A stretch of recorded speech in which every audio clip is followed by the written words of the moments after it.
Hey everyone, my name is Brad. I vlog on the name Investing Doc. Today I'd like to talk a little bit about, is medicine financially worth it compared to going into tech? So follow along with me. This post was really spurred after one of my friends told me that they were quitting medicine to go work for a tech company. And it really got me thinking, why the hell would anyone do that? Now, there's a lot of reasons why people switch jobs, change careers.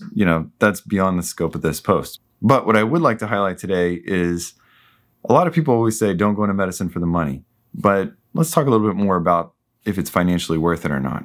The average physician, excluding surgeons, makes about $250,000 a year. If you include surgeons, the high-level paid surgeons, neurosurgeons, spine surgery, orthopedic surgery, that level bumps up closer to $400,000 a year.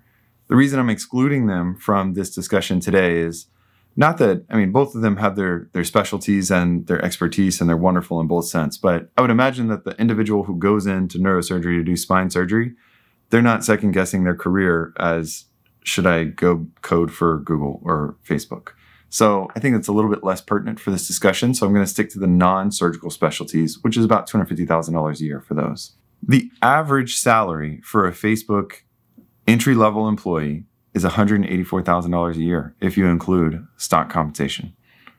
$184,000 a year. I have friends that are pediatricians that work in academic centers that make less than that.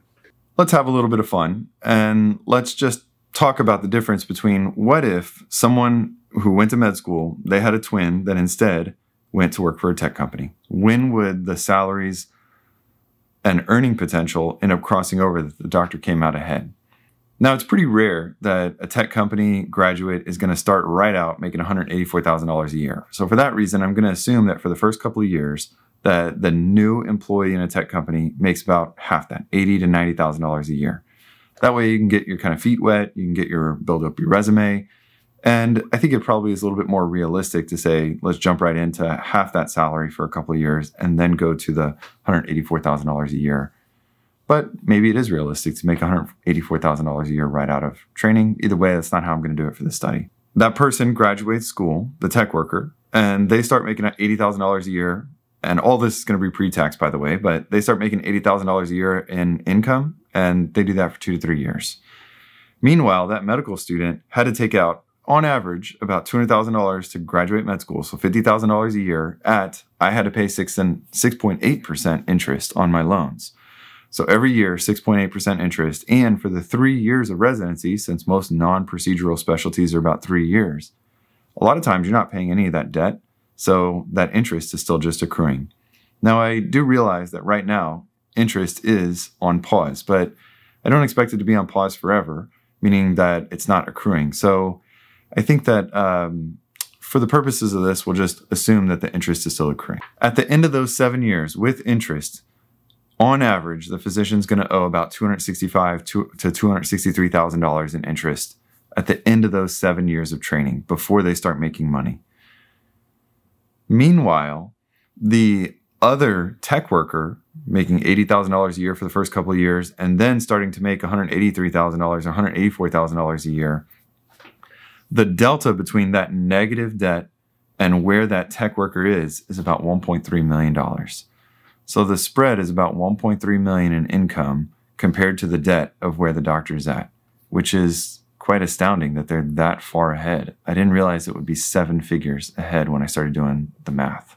You might think to yourself, just like I did, when the heck does it even out? When does that physician actually carry over to starting to make more money than the tech worker in gross income for their career? And it turns out it takes 30 years, assuming that the physician and the tech worker make no additional income. Their investments are not different. We're not attributing that at all.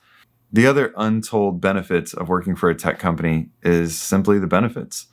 My very first job when I graduated residency is like a lot of other physician jobs. If I didn't work, I didn't get paid. Whereas if you go work for a tech company, for example, Google's paid time off policy for maternity and paternity leave, 18 weeks of paid time off. Show me a physician job that will pay your physician salary for 18 weeks and not give you a hard time about it. It doesn't exist. Yes, I know that the physicians get free lunch at the cafeteria, but that's cafeteria food. The free lunch at tech companies is oftentimes salmon, is oftentimes great food. So yeah, I think the benefits there are a little bit different. There's also usually a gym that is associated with a lot of these tech companies, and they even get other things like some of my patients that work for these tech companies get free laundromat, hairdresser that comes there. They even have these like sleep and nap pods that are available, which I thought were pretty cool. Some other companies, which I think Google may pay for gender affirming care, but don't quote me on that. I think that there's companies that will even subsidize or pay for some of those treatments. I know that a couple of my patients that work for tech companies have had their in vitro fertilization or their care from that standpoint subsidized or paid for, which was fantastic. That's never going to happen in medicine. I think part of the problem in medicine is the red tape that exists. And I'm not saying that it shouldn't exist completely. I think that there's a lot of protections there for patient protections, which is wonderful. But at the same time, I think that the fact that if someone from Pfizer, for example, comes by, starts talking to me about their new drug, and if they give me a Subway sandwich for $9, I got to write my name down. All of a sudden, people can look up online that Pfizer paid me $9 for a Subway sandwich. But on this website, it just simply says, Pfizer paid Brad $9. So it looks like I'm getting kickbacks from pharmaceutical companies when in reality, I just got a Subway sandwich. It is quite complex, too, to have ownership in surgical centers. In some states, you can or cannot have any ownership in pharmacies. I can't have any ownership in pharmacies in the county and state that I'm at. It's totally forbidden. I cannot have any say in owning or running a hospital. But then again, there are companies like CVS, which then bought Aetna, a pharmaceutical company, which now hires and employs their own physicians. So somehow, by lobbying, they're able to own their own pharmacy chain, their own urgent cares, their own everything, basically, their own mail-to-order shipments of pharmaceutical drugs. But I can't own any % stake in a hospital or a pharmacy chain. I think the red tape is absolutely ridiculous for the average physician.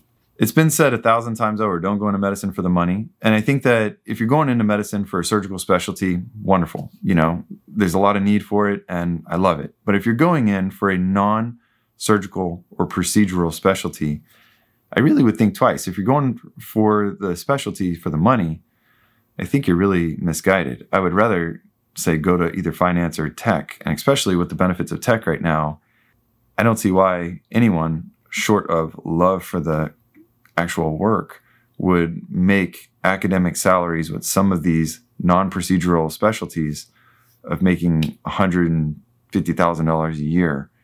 That just seems ludicrous to me when you can go work for a tech company making more than that with better paid time off, better benefits, and arguably less stress.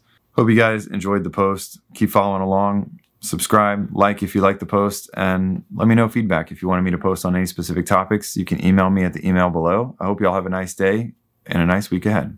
See y'all next time.